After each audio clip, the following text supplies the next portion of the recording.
음악은 따로 들려드립니다. 말로만 하는 음악 이야기. 이번에는 정말 보물 상자를 하나 열었어요. 개봉했어요. 저는 그런 느낌이 들어요. 네. 존 콜트레인. 네. 존 콜트레인의 여러 가지 모습 중에 존 콜트레인이 연주한 발라드 곡들을 한번 모아서 들어보는 걸로. 그런 생각이 들어요. 어떤 장르의 음악이든 이제 우리가 재즈를 이야기하고 있으니까 재즈를 들음에 있어서 어떤 아티스트를 만나게 되는데 어떤 앨범, 어떤 곡으로 만나게 되느냐에 따라 그러니까 처음에 들을 때부터 그 아티스트에 대해서 많은 걸 알 수가 없잖아요. 그렇죠. 처음에 입력되는 정보가 그 사람을 첫인상처럼 판단하기 나름인데 어떤 곡으로 만나게 되느냐 이게 되게 중요한데 존 콜트레인 같은 경우 50년대에 했던 하드밥 시절의 음악을 듣거나 혹은 말년에 67년에 사망하시는데 말년에 몇 년 사이에 했던 프리 재즈를 듣거나 이거 막 다르다고요. 그러니까 기본적으로 존 콜트레인 그러면 어려워. 그렇죠. 그리고 그 아트야. 그러니까 이렇게 아트 경지까지 올라갔어. 그래서 처음 듣는 사람들은 이게 어떻게 뭐 이런 게 있어요. 부담이 있죠. 그리고 뭐 사후에는 성자의 반열에까지 오른 분이어서 오케이. 그 예를 들어서 말년에 존 콜트레인의 프리 재즈를 처음 들으면 난 아닌 것 같아 이러기 십상인 것 같고 저조차도 그때의 음악은 60년대 중반 돌아가실 때까지의 음악은 너무 어려워서 잘 듣게 되지 않는데 존 콜트레인을 만약에 시작하셨다가 실패를 하신 분이 있다거나 처음 시작하는 분이 있다면 존 콜트레인의 발라드를 들으면서 시작해서 존 콜트레인의 그 전후를 이렇게 섭렵하는 게 좋은 방법이니까 그러니까 체하지 않고 듣는 방법이랄까 그런 생각을 해보게 됐는데 존 콜트레인의 발라드 곡들을 마침 존 콜트레인이 61, 2년에 녹음해서 63년에 발표한 발라즈라는 앨범이 있고요. 그 앨범에서 한 3곡 정도를 들어보고 그 이전 50년대에 하드밥을 하고 이러던 시절에 존 콜트레인의 몇 곡의 발라드 이렇게 한번 들어보는 걸로. 첫 번째 존 콜트레인의 발라즈라는 앨범이 있습니다. 존 콜트레인이 61, 2년 이렇게 지내가면서 존 콜트레인 쿼텟 클래식 쿼텟이라고 하는데 존 콜트레인의 그 쿼텟을 구성해 나가는 과정 구성을 딱 했을 때 즈음에 발표한 앨범인데요. 가장 편안하고 되게 섬세한 감성 같은 게 잘 살아있는 앨범 제목 그대로 발라드들을 모아서 한 8곡을 녹음한 앨범인데요. 존 콜트레인이 그 즈음에 한 몇 년 전부터의 존 콜트레인을 한번 이렇게 생각을 해보면은 59년도에 마일스 데이비스 섹스텟의 가장 훌륭한 앨범인 카인드 오브 블루를 마치고 마일스 데이비스와는 좀 완전히 이렇게 길을 달리 가게 되는데 60년 정도 들어서부터는 이제 본인의 독자 노선을 겪게 되는데요. 60한 1년, 2년에 이 존 콜트레인은 50년대 프레스티지사라는 데서 솔로 앨범을 내고 리더작을 쭉 내면서 몸값을 좀 키워서 아틀란틱 레코드로 옮긴 게 59년, 60년부터고 61년 정도 되면은 임펄스 레코드에서 계약을 해서 앨범들을 쭉 내게 되고 이때쯤에 오면은 이제 존 콜트레인은 자기 음악을 자기가 마음대로 할 수 있는 정도까지 온 것 같아요. 근데 61년, 2년 정도 되면은 존 콜트레인이 향후 몇 년 후에 가게 될 프리 재즈 전 단계인 굉장히 아방가르드한 음악을 많이 시도를 하게 되더라고요. 그러니까 그때쯤에는 좀 보수적인 평론가들은 저거 재즈 아닌 것 같아. 너 왜 이래 하는 느낌의 존 콜트레인한테 비평을 가했던 것 같아요. 비난 비슷한 반 재즈다 하는 사람들도 있었고 임펄스사에서 프로듀서나 이런 사람들이 콜트레인이 자기 음악을 하고 싶은 거를 하게 내버려 두면서 그래도 좀 대중성이나 상업성 이런 거 좀 생각해야 되지 않을까라는 프레셔도 있었던 것 같고 존 콜트레인 자체도 나 재즈맨이야 하는 느낌에 그래서 누구나 같이 나눠 들을 수 있는 존 콜트레인의 음악이 나온 게 이 앨범이라고 생각이 되고 63년에 이 앨범이 나오게 되는데 그때 즈음에 오면 존 콜트레인은 그런 평론가들의 비평에 반하해서 듀크 앨링턴과 조인트 앨범을 내거나 자니 하트만 같은 보컬리스트와 좀 편안한 음악들을 하게 되는데 그 중에 발라드라는 앨범에서 It's Easy to Remember 그리고 Say It Over and Over Again 그리고 Too Young to Go Steady 이렇게 세 곡을 골라봤는데요. 첫 번째 It's Easy to Remember 되게 2분대 짧은 연주곡이에요. 그러니까 너무 말랑말랑하죠. 존 콜트레인이 이렇게 말랑말랑해도 돼? 할 정도의. 그러니까 존 콜트레인의 골수 팬들은 이 앨범 너무 말랑말랑한 거 아니야 했을 것 같아요. 그 정도 소리 나올 것 같아요. 예. 근데 이제 제가 이 곡을 좋아하게 되고 다른 버전들을 듣게 되면서 키스 자렛 이야기를 좀 해보려고 하는데 키스 자렛이 89년도에 녹음해서 90년도에 낸 앨범이 트리뷰트라는 앨범이 있어요. 그러니까 앨범 제목 그대로 키스 자렛이 여러 스탠다드 곡들을 연주하는데 곡 옆에다가 가로 열고 dedicated to 땡땡땡 누구 그래서 그 모던 재즈 시대에 자신한테 영향을 줬고 자신이 존경하는 아티스트들에 바치는 곡으로서 곡들에 대한 이제 부제를 달았는데 It's Easy to Remember라는 곡에는 dedicated to 존 콜트레인. 그러니까 콜트레인에게 바친다. 그러니까 그 키스 자렛이 이 앨범을 녹음하면서 존 콜트레인을 생각하면 수많은 곡이 있었을 텐데 It's Easy to Remember 이거를 존 콜트레인에게 바치는 곡으로 넣었는데 굉장히 존 콜트레인이 연주한 이 발라드 It's Easy to Remember는 굉장히 짧은 곡이란 말이죠. 그래서 이 곡을 들으면서 항상 키스 자렛 걸 같이 듣곤 하는데 이번에도 이 발라드라는 앨범이 노래 8곡 전체가 한 곡 같은 느낌이에요. 같은 같은 톤 완전히 같은 톤으로 포근하고 섬세하고 아주 말랑말랑한 연주곡. 요즘같이 날씨가 추워질 때나 첫눈이 온다거나 크리스마스 즈음이 되면 저는 이 앨범이 굉장히 생각나는데 어울릴 것 같아요. 예. 정말로.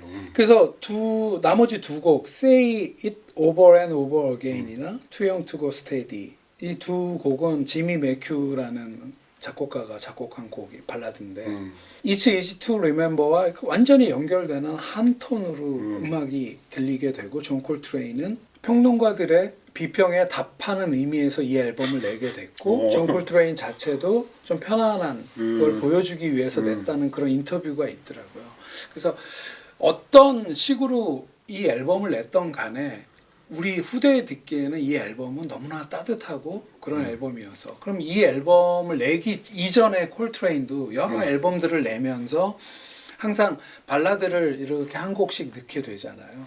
그래서 한 3곡을 골라봤는데 바히아라는 앨범이 있습니다. 1958년에 녹음됐는데 65년에 발매가 된 앨범인데 그 바히아라는 앨범 중에서 Something I Dreamed Last Night 어젯밤에 내가 꿈꿨던 뭔가. 제목이 예술이야. 네. 어젯밤 꾸었던 꿈. 58년 녹음인데 65년에 발매가 됐어요.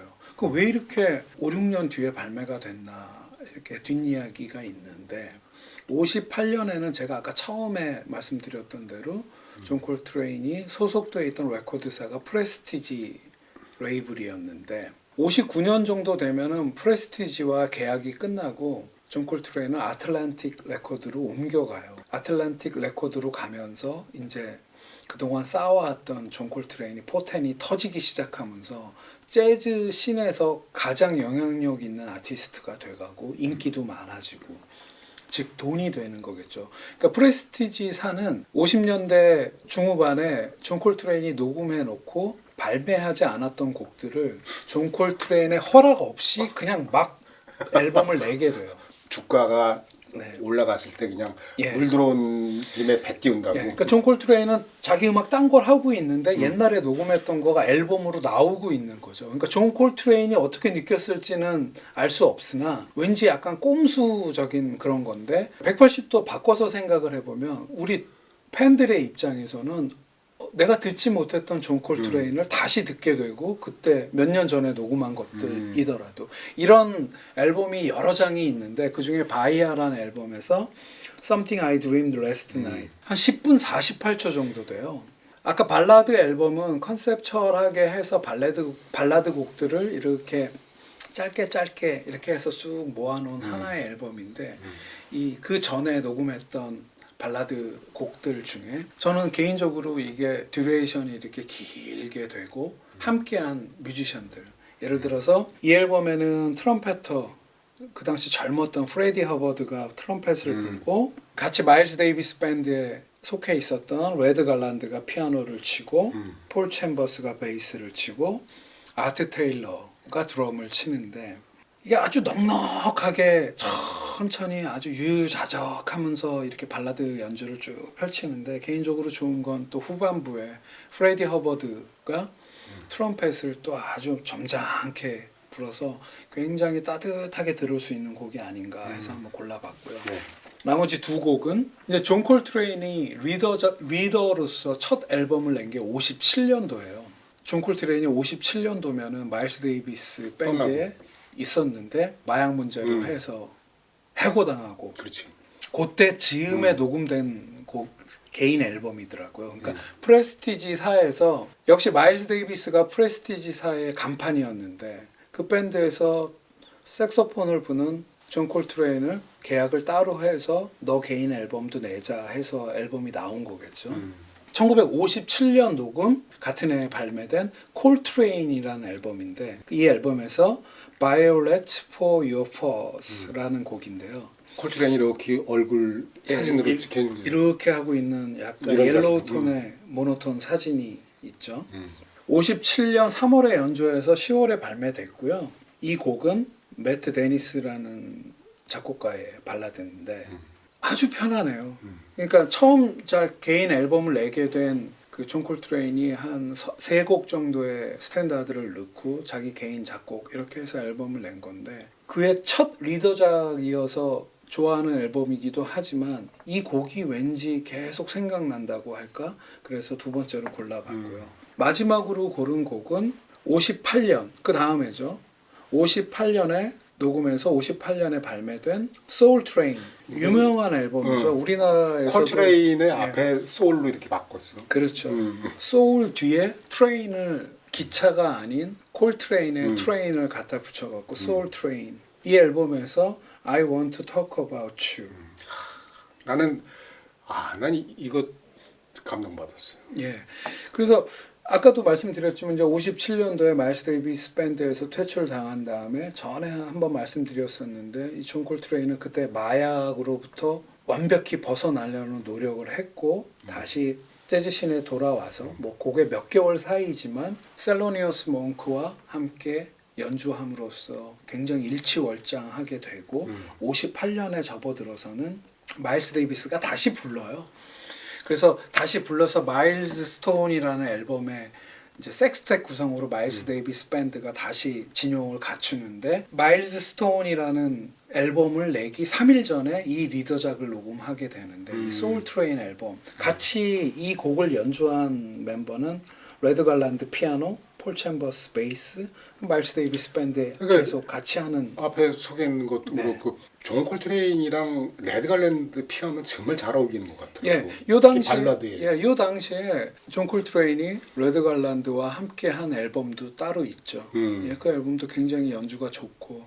그러니까 이런 발라드 계열 쪽으로 좀 더 그러니까 그 궁합이 잘 맞는다고 정말 잘 맞는 할까요? 것 같아요. 예, 레드 갈란드는 복서 출신 피아니스트라고 하는데 마일스 데이비스가 픽했을 정도니까 뭐 엄청난 피아니스트이고 요 당시에 57년 8년도에 자기 개인 앨범을 낼 때는 피아노는 레드 갈란드한테 많이 맡기는 이 I Want to Talk About You는 존 콜트레인이 라이브 공연할 때 여러 번 연주를 많이 했다고 해요. 그래서 63년도에 라이브 앳 버들랜드라는 앨범에서 I Want to Talk About You를 또 라이브로 굉장히 또 아름답게 연주하는 거를 또 들을 수가 있고요.